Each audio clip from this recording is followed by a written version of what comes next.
O Domingo Espetacular está no ar. E a gente começa com uma investigação jornalística exclusiva do maior golpe da história do país. A fraude milionária do INSS.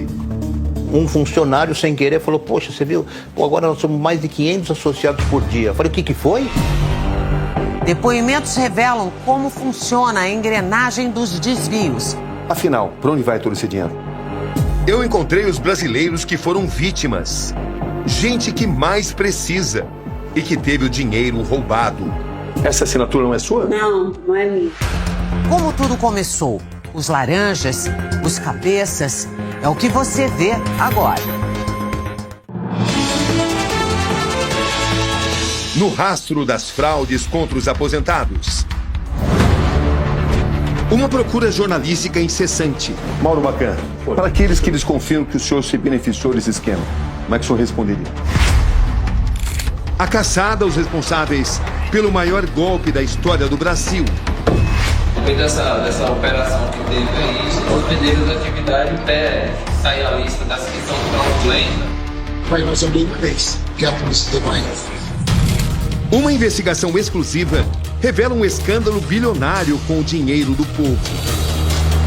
Aqui nesse quarto simples, de uma casa pequena, de um conjunto habitacional em São Bernardo do Campo, no ABC Paulista, um retrato do dilema que tantos brasileiros estão enfrentando.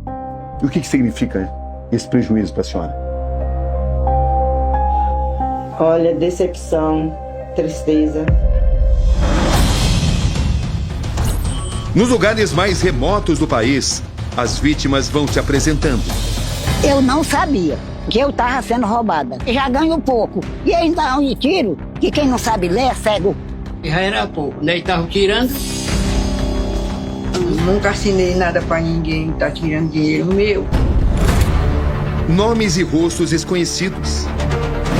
Uma fraude endêmica, sem precedentes. Quantas pessoas a senhora sustenta? Eu sustento 3 pessoas. A sua sobrevivência de outras 3 pessoas dependem do que a senhora ganha no INSS, da pensão do INSS. E se eles ainda me roubam, né? As cifras são incalculáveis, assim como o número de vítimas. São pelo menos 9 milhões de aposentados e pensionistas com descontos e associações.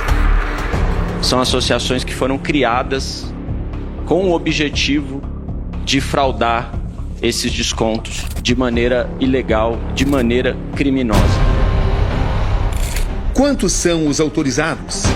Quantos são os fraudulentos? Eu acho que eu senti enganado, manipulado, enganado.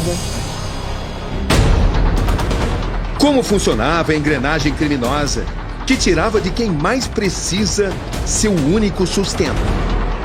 Esta é Dona Marlene. Desde que ela perdeu o marido há 12 anos, um mecânico, ela depende da pensão do INSS para sustentar a si própria, o neto de apenas 11 anos e a filha de 31 anos, que tem sequelas e um tumor cerebral. Para eles, esse roubo que tem sido feito todos os meses representa uma ameaça à sobrevivência. É uma questão de sobrevivência, porque além de ter que ir ajudar em casa, eu não tenho mais condições de trabalhar. Chegou a faltar dinheiro para comprar remédio para ela? Já faltou. De ficar assim, ela passar 1 ou 2 dias sem remédio, uma convulsão atrás da outra e correr atrás de ajuda e ter que e aparecer ajuda, né? Por essa necessidade de comprar remédios muito caros, a senhora chegou a ficar perto de passar fome? Já teve dia de ter só arroz, e não tem feijão, não tem uma mistura. Um esquema criminoso eficiente. A venda de informações. A corrupção. Para realizar os descontos, as entidades precisam da autorização expressa de aposentados e de pensionistas. Mas na prática não era bem assim que acontecia. Edith Helena de Souza Silva, pernambucana, brasileira, 68 anos, auxiliar de máquinas aposentada, mais uma lesada no golpe do INSS. Eu tenho um documento que diz aqui o seguinte: declaro para os devidos fins estar plenamente ciente de que a presente tem como objetivo a minha espontânea adesão à Associação de Benefícios e Previdência, ABEMPREV. Essa assinatura não é sua? Não, não é minha. Só poderia assinar o seu nome para ver como é que é a sua assinatura? Vamos comparar. Esta é a assinatura verdadeira da dona Edith e essa é a que consta nesse documento. É semelhante, mas dá para se perceber que se trata de uma falsificação. A senhora jamais assinou esse documento? Não, jamais, jamais. Nem sabe do que se trata essa empresa? Não, nem sei, nem conheço. Os valores debitados nas aposentadorias variavam de R$30 a R$80 por mês para cada contribuinte. Olhando assim, até parece inexpressivo. Agora multiplique esse valor por milhares de descontos. Calcula-se mais de 6 bilhões de reais, tirados diretamente dos bolsos dos aposentados.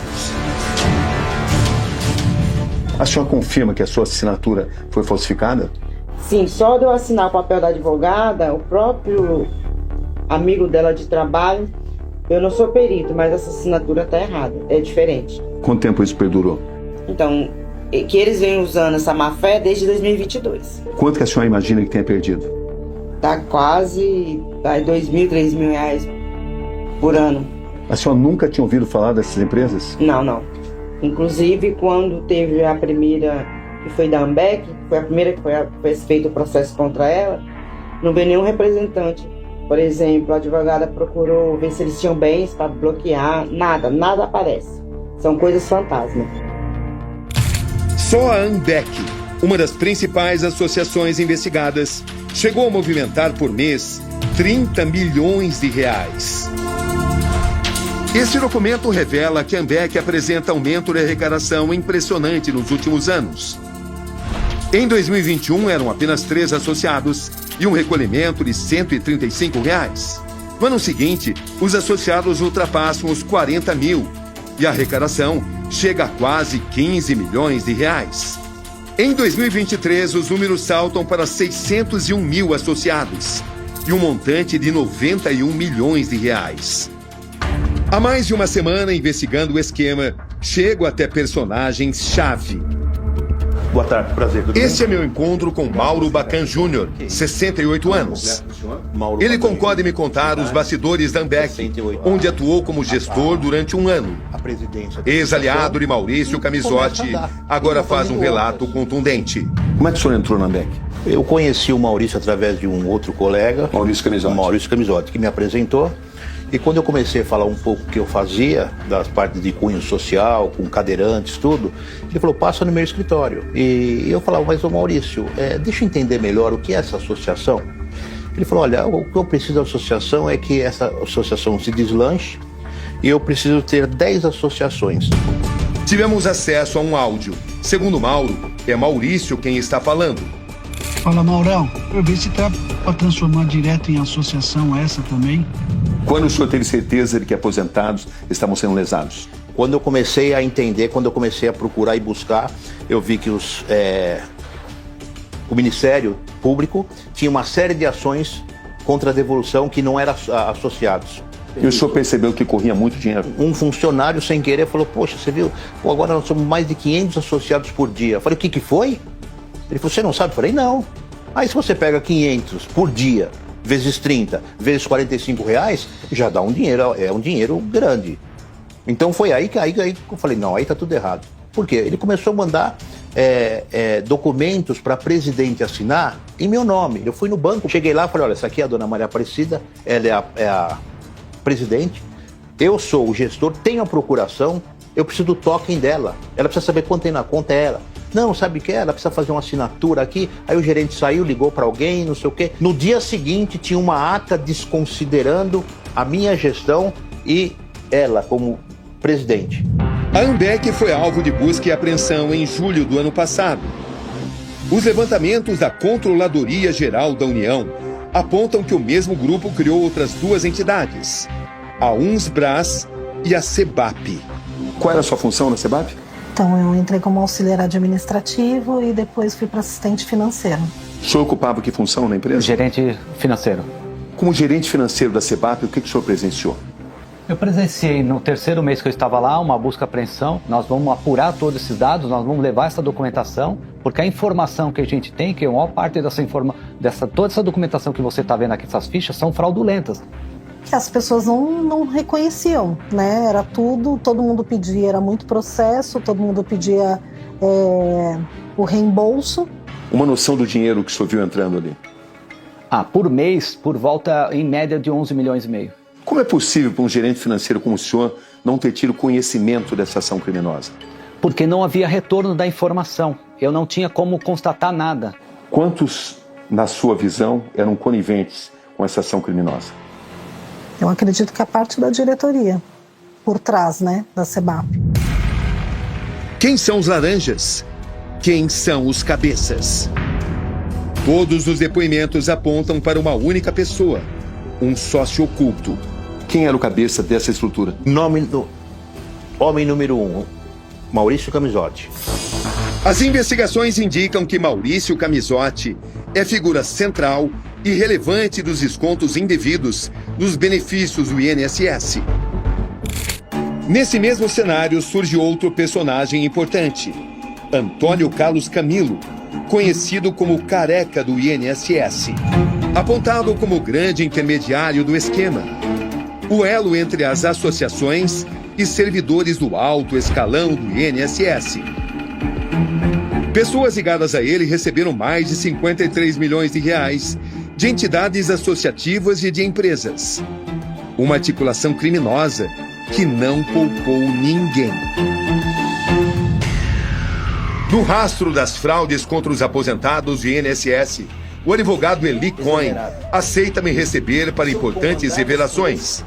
Ele representa gestores e funcionários de elite que estavam do lado de dentro das associações sob controle de Maurício Camisotti e que decidiram contar os detalhes do que chamam de esquema criminoso.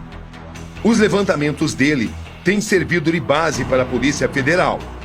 Como funciona a engrenagem dessa organização criminosa? Em 2 núcleos, bem nítidos. Primeiro núcleo, Brasília, Careca e os funcionários de dentro do INSS, principalmente do Departamento de Benefícios do INSS. O senhor chama de Careca ou Antônio Carlos? Qual é o papel dele nessa estrutura? Fundamental. Ele comprava milhares de informações dos aposentados que já vinham com um código de autorização para débito automático. Essas autorizações ele repassava para as empresas de papel dele de telemarketing que entregavam para o Maurício como se fossem adesões. Essa estrutura funcionava para crédito consignado e depois passaram a pacotes de benefícios, que é o que nós estamos falando agora.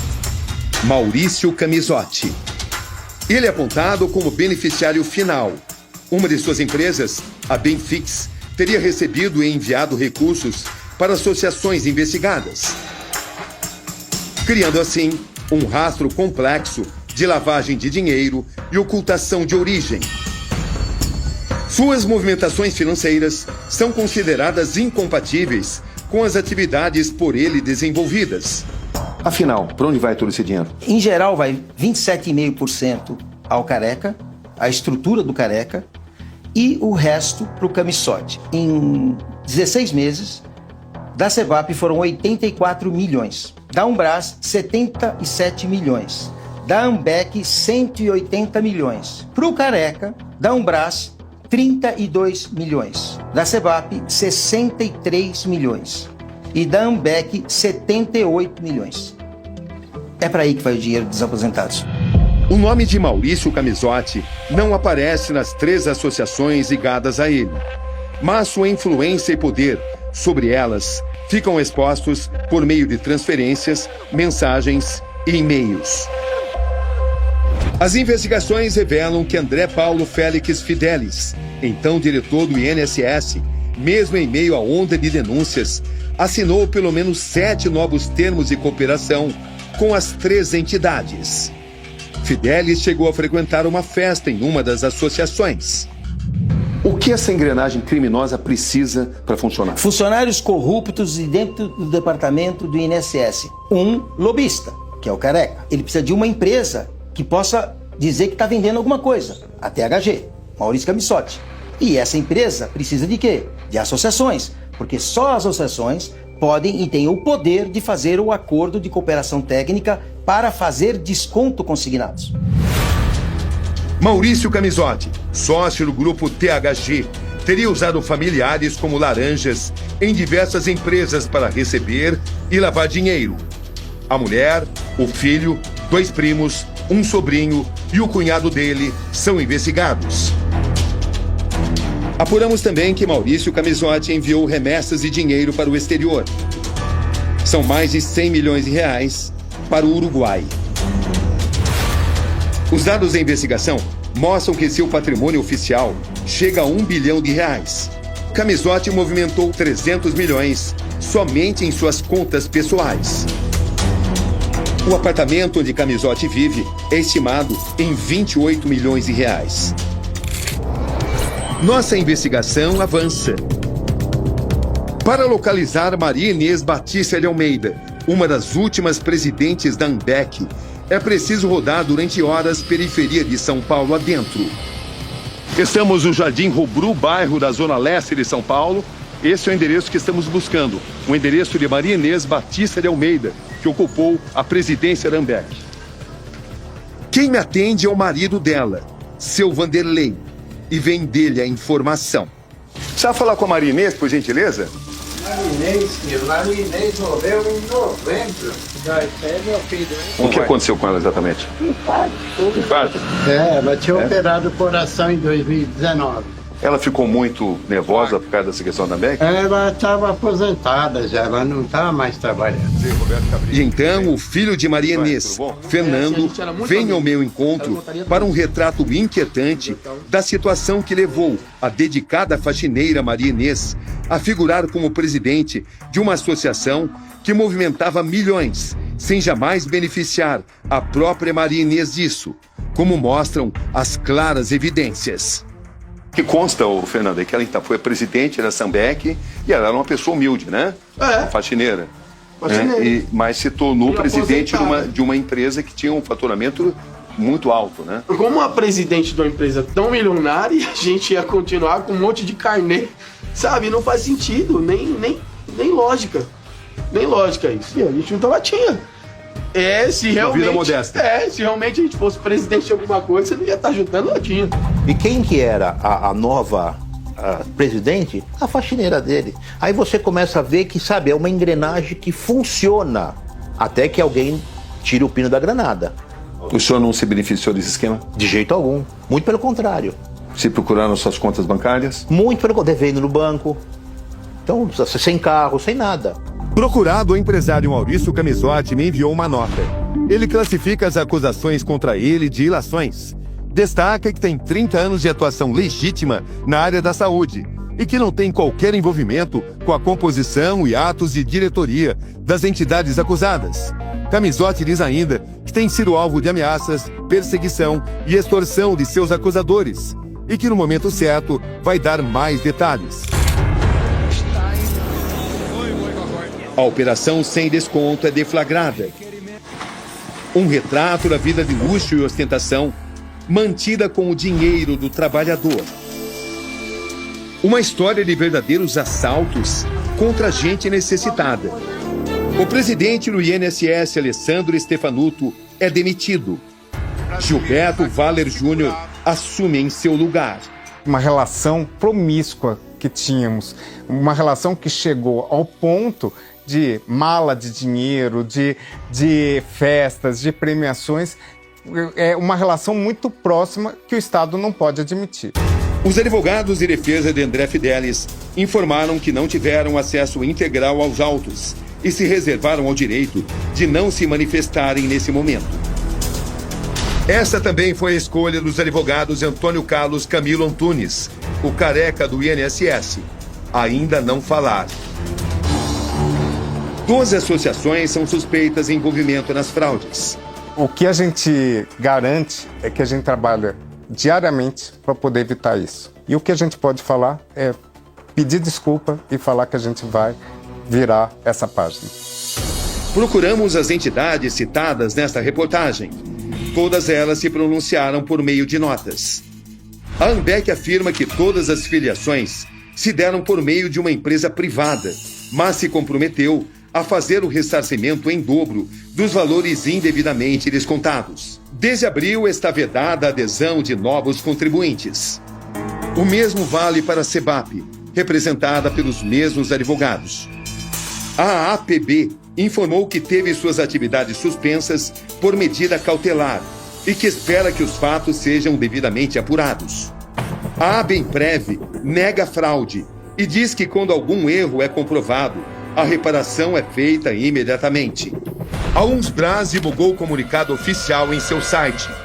A associação informa que acompanha com atenção os desdobramentos recentes e reitera o compromisso com a ética, a legalidade e a clareza na prestação de informações. A APB informou que teve suas atividades suspensas por medida cautelar e que espera que os fatos sejam devidamente apurados. A ABEMPREV nega fraude e diz que quando algum erro é comprovado, a reparação é feita imediatamente. Enquanto as investigações avançam, um país está à espera de respostas. Uma nação de desassistidos, de enganados, de injustiçados e de esquecidos. A senhora acredita que vai reaver esse dinheiro? A esperança é a última que morre. Eu espero que sim. Só vai lutar? Com certeza.